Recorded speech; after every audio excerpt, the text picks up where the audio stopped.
Hello, আসসালামু আলাইকুম। বন্ধুরা সবাই কেমন আছো? আমি ফায়ার ফাইটার হাসান।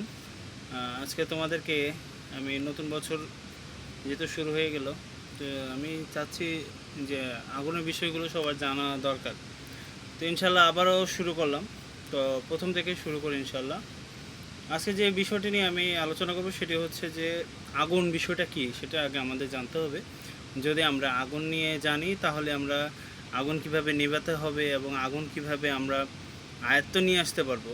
আসলে আগুনকে আমরা পুরোপুরি করতে পারি না, মানে এটাকে কি বলে, বন্ধ করা একদম, আগুন কিন্তু জ্বলবেই, হ্যাঁ, কিন্তু নিয়ন্ত্রণ করাটা হচ্ছে সেটা হচ্ছে আসল ব্যাপার। তো ফায়ার সার্ভিস সহ বিভিন্ন যে দমকল কর্মীরা থাকে তাদের সবসময় একটাই উপলক্ষ্য থাকে যে এটা নিয়ন্ত্রণে আনতে পারলেই তারপরে এই আগুনটাকে আমরা পুরোপুরি ড্যামেজ করা সম্ভব হয়। তো আজকে আমরা আগুন বিষয়ে জানবো আগুনটা কি। আসলে আগুনের সংজ্ঞাটা হচ্ছে আগুন হচ্ছে দাহ্য বস্তু, অক্সিজেন, তাপ। আমি আবারও বলছি, দাহ্য বস্তু অর্থাৎ যেটা দিয়ে জ্বলে, দাহ্য বস্তু, অক্সিজেন, তাপ, এই তিনটি উপাদানের সংযোগে যে বিরতিহীন একটি রাসায়নিক বিক্রিয়া ঘটে তাকে আমরা আগুন বলতে পারি। ঠিক আছে? তাহলে আগুনের একটি যে ট্রায়াঙ্গেল আছে, এটা ফায়ার ট্রায়াঙ্গেল আছে, ওইটা নিয়ে আমি আবার ওইটির মধ্যেই কিন্তু এটা পড়ে। তাহলে অক্সিজেন, তারপর হচ্ছে যে আপনার কি অক্সিজেন লাগবে, তারপর আগুনের খাবার বলতে পারি আমরা। আগুনের খাবারগুলো কি হচ্ছে যে আপনার ওই কঠিন পদার্থের বিভিন্ন কিছু থাকতে পারে, যেমন তুলা, খড়কুটা, এগুলো আগুনের খাবার। তারপর তেল থাকতে পারে, সয়াবিন তেল, ভোজ্য তেল, এগুলো সবই আগুনের খাবারের মধ্যে পড়ে। আবার গ্যাসের আগুনও কিন্তু খুবই ভালো খাবার আগুনের, মানে ওটা ভালোভাবে জ্বলে, এই জন্যই আর কি এভাবে বলে যে ভালো খাবার আগুনের। তো আমরা আসলে এইগুলো আমাদের জানতে হবে, তাহলে আমরা বুঝতে পারবো আসলে তাহলে কীভাবে আমরা নিজেকে আগুন থেকে সাবধানে রাখতে পারবো এবং নিজেদের পরিবারকে সাবধানে রাখতে পারবো, এবং আমরা পৃথিবীর যেখানেই যাই না কেন এই বিষয়ে আমাদের জ্ঞান থাকাটা খুবই জরুরি হয়ে পড়েছে। বর্তমান আধুনিক যুগে এই জিনিসে আমাদের অবশ্যই একটা জেনারেল নলেজটা থাকা আমাদের প্রয়োজন, যে আগুন লাগলে কি করব, আগুন লাগার সম্ভাবনা কিভাবে থাকে, এবং আগুন যদি লেগে যায় পরবর্তীতে আমার পদক্ষেপগুলো কি কি হতে পারে সে বিষয়ে আমরা সবসময় আমাদের জানাটা দরকার। এখন মনে করেন আপনি বিমানে আছেন, তো এই মুহূর্তে যদি যদি একটা থাকে না শর্ট সার্কিটে একটা আগুন লেগে যেতে পারে, ছোট একটা আগুন, এটা আপনি কীভাবে নেভাবেন? আপনি ধোঁয়ায় তো না হলে প্রথম যে কাজটা হবে, ওই আগুনটা জ্বলে পুরো কেবিনটাই আপনার ধোঁয়া হয়ে যাবে। আগুন কিন্তু মানুষ পুড়ে মরে না, মানুষ কিন্তু ওই যে আপনার ধোঁয়াতে শ্বাসরুদ্ধ হয়ে, অর্থাৎ শ্বাস না নেওয়ার কারণে অক্সিজেন লেভেলটা কমে যায়, যার কারণে আপনার মানুষ বেসিক্যালি বেশি মারা যায়।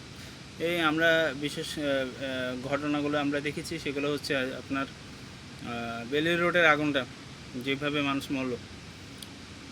বেলি রোড কিছুদিন আগে ঢাকায় একটি মানুষের একটি ফ্যামিলি মারা গেছে, এই যে ধোঁয়ায় মারা গেছে। এই বিষয়গুলো আমাদের সেফটির মধ্যে পড়ে, আমাদের জীবনযাত্রার মধ্যে এগুলোর মধ্যে পড়ে। এগুলো আমাদের জানতে হবে এবং জানা খুবই জরুরি হয়ে পড়ছে। এগুলো যদি আমরা না জানি, আমরা অকালেই আসলে একটা অ্যাক্সিডেন্টে পড়ব, বাঁচা মারা আল্লাহর হাতে। তা আমরা একটু জেনে থাকলে, জানা থাকলে ভালো। আপনি একটা জাহাজে উঠছেন, এত বড় একটা জাহাজ, এই জাহাজে আপনার আগুন লেগে গেল, ছোট একটা আগুন লেগে যেতেই পারে, রান্না বান্না, গ্যাসের আগুন, এগুলো ব্যবহার হচ্ছে। কিন্তু আপনি যদি জানতে না পারেন, আপনি এটা যদি প্রোটেক্ট না করতে পারেন, ফায়ারটা যদি আপনি এক্সটিংগুইশ করতে না পারেন, অর্থাৎ নির্বাপন না করতে পারেন, তখন কিন্তু একটা ভয়াবহ দুর্ঘটনা দাঁড়ায়। এবং ফায়ার সার্ভিসকে তখনই ডাকা হয় যখন আগুনটা বেশি ফুললি ডেভেলপ স্টেজে চলে যায়।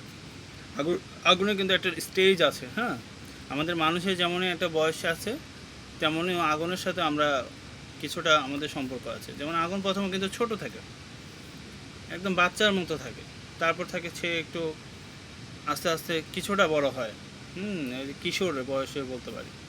তারপর যুবকের মতো ফুললি ডেভেলপ, এটাকে বলে আমরা আগুনের ভাষায় ফুললি ডেভেলপ স্টেজ। আগুন তখন একদম ফুললি ডেভেলপে যখন চলে যায়, তখনই ফায়ার সার্ভিসের অবস্থা খারাপ হয়ে যায়।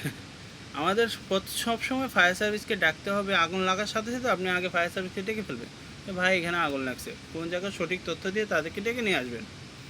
পরবর্তীতে কাজ হবে কি, আপনার যদি বাসা বাড়িতে লোকজন থাকে বা যেখানেই থাকেন, আগে তাদেরকে বের করে দিতে হবে, নিরাপদ স্থানে চলে যেতে হবে। তারপর যদি আপনি যদি ওই আগুনটা ছোট আগুনটা নিভাতে সক্ষম হন বা আপনার যদি জানা থাকে তাহলে আপনি সেটা নির্বাপন করেন। আর যদি জানা না থাকে ভাই, তাহলে আপনাকে বেরিয়ে চলে আসতে হবে। তো জানা গেছে এইগুলো হচ্ছে বিষয়গুলো, প্রাথমিক বিষয়গুলো। এগুলো আমরা করি না, আমরা জানি না, এবং এগুলো কে শেখাবে আমাদেরকে? হ্যাঁ, সেটাই। আচ্ছা, তাহলে আমরা আজকে বুঝতে পারলাম আগুন জিনিসটা কি। আগুনটা হচ্ছে যে যদি আপনার কোথাও যদি সে প্রয়োজনীয় তাপ পেয়ে যায়, তারপর যদি সে আপনার যদি অক্সিজেন তো থাকেই অনেক সময় যদি থাকে, অক্সিজেন পেয়ে যায়, প্রয়োজনীয় জ্বলার জন্য তাপ পেয়ে যায়, তারপর তারপর আনুষঙ্গিক সে জ্বলার জন্য যে খাবারটা, এটা আমি খাবার বলে মেনশন করি তাহলে বুঝতে সুবিধা হয়, কারণ আগুনের খাবার যেগুলো থাকে এগুলোই আগুনের খাবার। আগুন যেটা জ্বলে, যেটাতে এটাকেই আগুনের খাবার বলা হয়, আমি সহজভাবে বলি। তো এটাই আর কি, আগুনের খাবার থাকলো, সে জ্বলার জন্য প্রয়োজনীয় তাপ পেলো। যদি তার তাপ না পায় তাহলে কিন্তু সে জ্বলবে না। তাপ পাওয়ার পরেই তারপর আপনার অক্সিজেন পেলো। ওই সবগুলোর মধ্যে যখন একটা কেমিক্যাল রিয়াকশানটা হয়, রিয়াকশান হতে হবে, কেমিক্যাল রিয়াকশান হওয়ার পরে তারপর সে প্রজ্বলন হয় এবং প্রজ্বলিত হয় এবং সে আগুনটা জ্বলে। বোঝা গেছে?